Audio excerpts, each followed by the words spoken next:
आप 2009 में भारतीय जनता पार्टी की तरफ से फतह हासिल किए। 2013 में ऐसा कौन सा कारण रहा कि आपको हार का सामना? कहा जाए कि 2018 में जो राजनीतिक समीकरण थे टिकट की दावेदारी को लेकर के, वो 24 घंटे 2013 में फिर से बैक लौटेंगे। 2013 में जैसा कि आपने अभी कहा कि यहाँ पर यह कहना संयुक्त नहीं होगा कि मुझे अपनों ने लूटा, गैरों में कहाँ दम था, मेरी कश्ती बिजौरा में डूबी, कोलकटी और कनपुरा में कहाँ दम था। देखा जा रहा है कि आदिवासियों पर लगातार अत्याचार हो रहा है। अभी ग्राम उक्सा में आदिवासियों के घर में घुसकर कुछ दबंगों ने हमला किया है टांगे और डंडे से। उनकी स्थिति काफ़ी गंभीर बनी हुई है। तो आखिर भारतीय जनता पार्टी की वर्तमान में प्रदेश में सरकार है, तो क्या इसी तरह से आदिवासी माना जा रहा है कि भारतीय जनता पार्टी में जो इस वर्ष विधानसभा चुनाव होना है, भाजपा के टिकट दावेदारों में से आप एक हैं। इस बार अगर भारतीय जनता पार्टी आप पर विश्वास दिखाती है तो आपके जो घर के भेदी हैं उनसे आप सोशल मीडिया में खबरें वायरल होती हैं कि इन दिनों आपकी और सांसद रीति पाठक की नज़दीकियां काफ़ी बढ़ गई हैं। इसको क्या माना? आगामी 15 अगस्त है। 15 अगस्त के अवसर पर क्षेत्रवासियों को विधानसभा क्षेत्र। नमस्कार, आप देख रहे हैं प्रथम न्याय न्यूज और आपके साथ मैं अमर द्विवेदी। इन दिनों मध्य प्रदेश के सीधी जिले में सियासी पारा काफ़ी गर्म है, चूँकि यहाँ पर आए दिन लगातार आदिवासियों पर अत्याचार हो रहे हैं और आदिवासी लगातार अत्याचार का शिकार हो रहे हैं, चाहे वह पेशाब कांड हो या फिर लगातार देखने को मिल रहा है कि ग्राम उक्सा में भी आदिवासियों के घर में घुसकर दबंगों के द्वारा हमला किया गया है, या ऐसे कई अन्य मुद्दे हैं जहाँ पर आदिवासियों के ऊपर अत्याचार हो रहा है। राजनीतिक विषय को लेकर के, सामाजिक विषय को लेकर के, विकास के मुद्दों को लेकर के आज हम पहुंचे हैं सिहावल विधानसभा के पूर्व विधायक विश्वामित्र पाठक जी के पास, जिन्होंने वर्ष 2019 में अपना परचम तो लहराया था, लेकिन 2013 और 18 में आखिर उन्हें शिकस्त क्यों झेलनी पड़ी। सारे मुद्दों को लेकर के हम सीधे उनसे रूबरू होते हैं। तो पाठक जी, आपका प्रथम न्याय न्यूज में स्वागत है। धन्यवाद। सबसे पहला सवाल आपसे, आप 2009 में भारतीय जनता पार्टी की तरफ से फतह हासिल किए। 2013 में ऐसा कौन सा कारण रहा कि आपको हार का सामना करना पड़ा? 2013 में हम 37,000 वोट पाए थे, जिसमें इंद्रजीत कुमार तत्कालीन पूर्व मंत्री विधायक हमसे 2600 वोट कुछ वोट से चुनाव हारे थे, और 2013 में हम 42,000 वोट पाए थे। बीच में चुनाव के टाइम में हमारी बिटिया एक्सपायर हो गई, 3 साल से बीमार थी। हम उसकी काफ़ी दवाई कराए, लेकिन उसको हम बचा नहीं पाए और क्षेत्र में भी समय नहीं दे पाए। लेकिन हमारा वोट घटा नहीं, बढ़ा है। उस समय अब ज़्यादा क्षेत्र में न जाने के कारण बाहुबली धन पशु लोग थे, तो वो अपना मनमानी बातचीत कर लिए। वोट कटवाने वाले जो और पार्टी के उम्मीदवार थे, वो हमारे मर्जी वाले नहीं थे, जिससे कांग्रेस पार्टी का वोट कटे, तो वो हम व्यवस्था नहीं कर पाए, तो वोट नहीं कटा। दिक्कत ये थी। फिर 18 में हमें टिकट मिलने का पूरा आश्वासन, पूरा भरोसा था। अंतिम के दिन 24 घंटे पहले हमारा टिकट कट गया।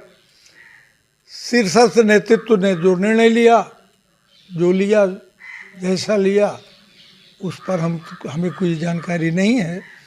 लेकिन हम पर्चा हमारा पहले से ही भरा था भारतीय जनता पार्टी के चुनाव चिन्ह के लिए, लेकिन जब हमारा अंतिम में सिंबल नहीं मिला, तो क्षेत्र की जनता ने बोला कि आप निर्दलीय उम्मीदवार होकर खड़े होइए, हम लोग देंगे, क्षेत्र की जनता देगी।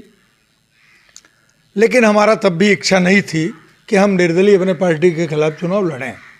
लेकिन जो तत्कालीन सिंबल प्राप्त प्रत्याशी थे, वो जिलाध्यक्ष से, संभागी संगठन मंत्री जी से, तत्कालीन जो हमारे नेता लोग थे, उनसे सबसे वो आग्रह किए कि उनका पर्चा न खींचा जाए। नहीं, मैं चुनाव जीता किया हुआ हार जाऊंगा। तो हम कहे यार, अगर वो हमारे पर्चा रहने से जीत रहे हैं तो ठीक है, न खींचे। 7 दिन हमारा कार्यकर्ता चुनाव चिन्ह लेके घूमे होंगे, हम तो नहीं ज़्यादा गए, न कहीं प्रचार किए। लेकिन 29-30 हज़ार वोट 7 दिन प्रचार करने के बाद 8वें दिन वोट पड़ गया। तो हम यही मानते हैं कि 30,000 लोग जान पाए, बाकी लोग नहीं जान पाए। 10 साल तो हम प्रचार किए कमल भारतीय जनता पार्टी का चुनाव चिन्ह, और अब 7 दिन के लिए किसी का प्रचार करेंगे तो वो इतना ये सुदूर विहण अंचल हमारा क्षेत्र है कि इतना जल्दी लोगों को बताया नहीं जा सकता। इसलिए हमारे साथ जो हुआ वो परिणाम सामने है। परिणाम जो है वो सामने है। यानी ये कहा जाए कि 2018 में जो राजनीतिक समीकरण थे टिकट की दावेदारी को लेकर के वो 24 घंटे में बदल गए। जी, ये देखा जा रहा है कि आदिवासियों पर लगातार अत्याचार हो रहा है। अभी ग्राम उक्सा में आदिवासियों के घर में घुसकर कुछ दबंगों ने हमला किया है टांगे और डंडे से। उनकी स्थिति काफ़ी गंभीर बनी हुई है।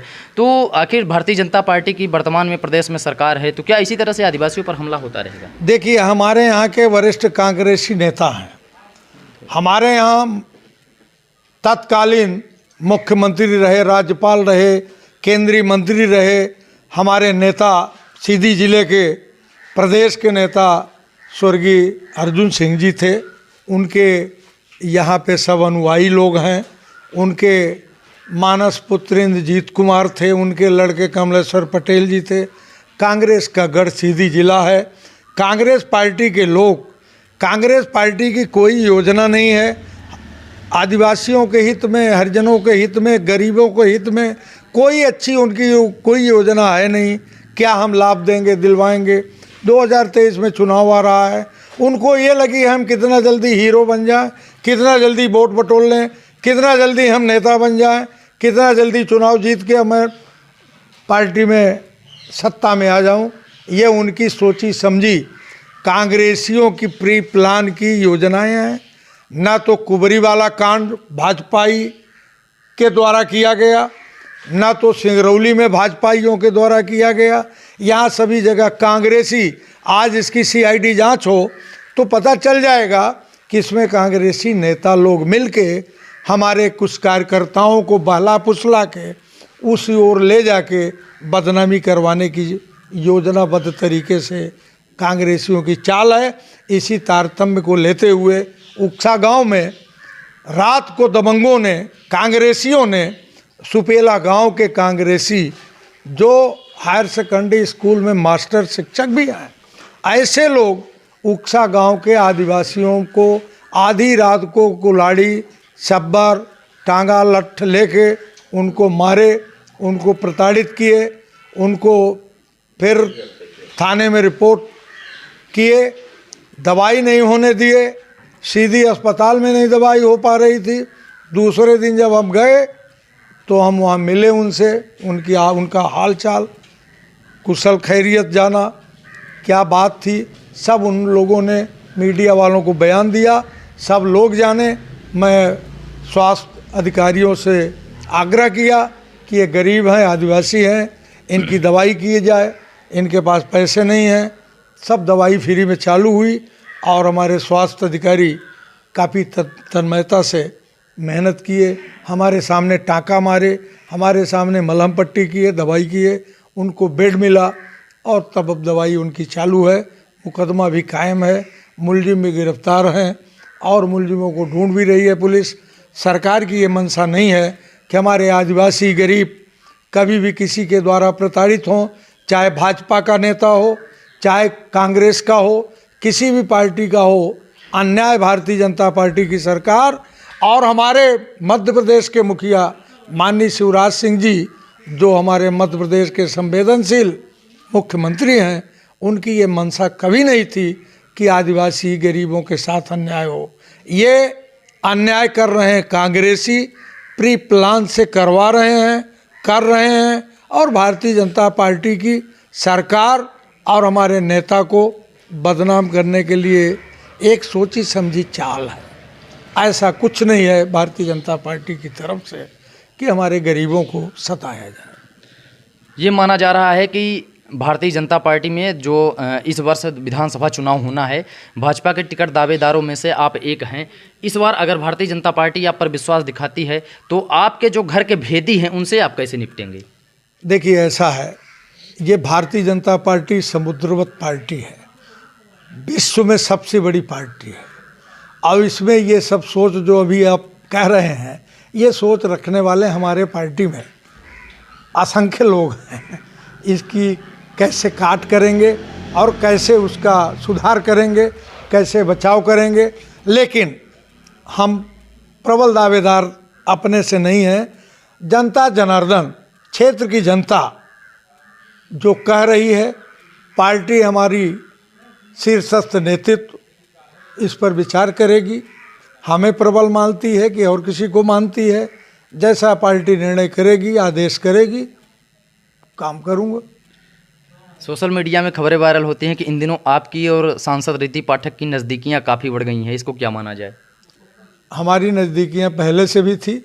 वो हमारे रिश्ते में भतीजी भी लगती है और हमारे परिवार के नाते मेरी चाची भी लगती है, और क्षेत्र की लोकप्रिय सांसद हैं और अच्छी नेतृत्व है। मैं अपने परिवारजनों से अगर अच्छा पाऊंगा तो अच्छा ही सोचूंगा, और हमारी नज़दीकियाँ पहले भी थी, आज भी हैं, सदैव आगे भी रहेंगी।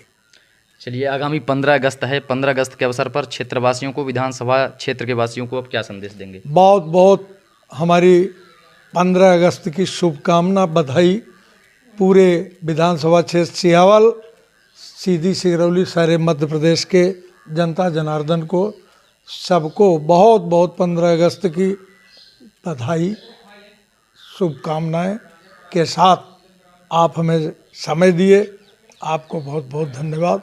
आपके टीम को धन्यवाद।